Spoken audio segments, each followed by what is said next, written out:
We've recently been at CAS doing some of our teaching component. We've been getting into UAVs at the Geography Department for teaching and research. So the world is going the way of UAVs, or unmanned aerial vehicles, and we're following that trend, and we've got several UAVs that we've been using. You'll have seen some of them on the CAS field trip that you joined us on, where we were doing aerial mapping, but they're not just limited to aerial mapping. We've got an atmospheric package coming for our spade, which will do high resolution measurements of turbidity, wind speed, wind direction, humidity, pressure, temperature, you name it, it records it. And we'll be using that down in Antarctica, taking measurements in the dry valleys. So it'll be a first for us, and a first for Antarctica, I think, flying UAVs for that purpose. We've got a couple of UAVs. We've got one in the background here that you've seen flying. This is one I built, the Skywalker. We've got our spade, which is our workhorse. We can load up with lots of gear, up to 3 kilos. Will fly in heavy winds and flies really well. And we've got our quadcopter as well, which is perfect for when you need to stay still, hover over an object, and focus more on vertical features, that sort of thing. So at CAS this year we decided to do a mock accident.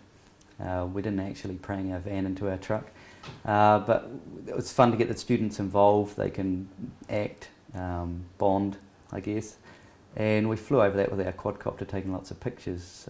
For that particular scene, having a quadcopter is perfect because we can hover over the scene, take shots from different angles, and we can then put that information or aerial photography into a software package and generate digital elevation models. We can generate different angles, look at the scene from different angles, make measurements, and it could be a really handy tool for law enforcement.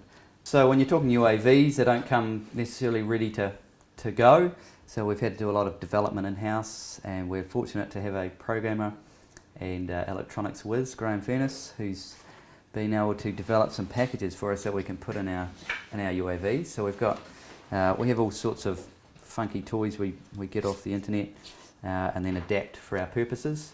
So this is a 2-axis gimbal. We attach our camera, we can put a camera in here, and basically when the plane's flying along, if it encounters turbulence in the roll, we can get our roll out and it will counter any roll in the plane, and also any vertical pitch and dive we can counter with that. So that's all run from our autopilot. So that's great for getting vertical photos, because we want verticals rather than obliques most of the time. And we have this little system here. There's at the moment a bunch of cords, but it's in development. This is a Raspberry Pi, little tiny $50 computer, and that's processing a bunch of satellite data. It's triggering our camera to tell it when to trigger and take pictures. And yeah, this is the sort of thing we can add onto our spade and fly aerial photography, and because it's all about the imagery. If you don't have good imagery, you don't get good results at the other end. Students this year we've gone out and done a flight for them, some aerial photography, and they've laid down a bunch of ground control points, because it's all well and good to get aerial photography, but if you want to turn it into a map, 3D useful information, we need to put it into a coordinate system. So the student's task was to take the aerial photography and discover where the ground control was that they put on the ground, and to georeference the imagery, and to create 3D point cloud in a 3D model. And that's what they've done here. So up on the screen I've got the processing software we used, and the blue squares where the photographs were taken with the UAV, and if we just take them away, we can see our point cloud on the ground.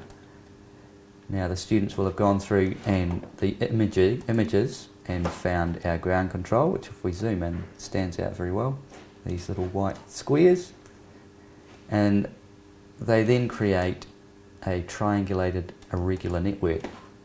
So it interpolates between the points and generates a nice 3D surface. From that 3D surface we can drape our original imagery over the top of that surface, and we end up with a nice 3D image showing Cassfield Station and the surrounding area, which is all georeferenced and in the local coordinate system. So we can take measurements of tree height, bush diameters, house roof dimensions, anything we like that we can see in the image, sinuosity of the river. There are a lot of measurements we can take from this data.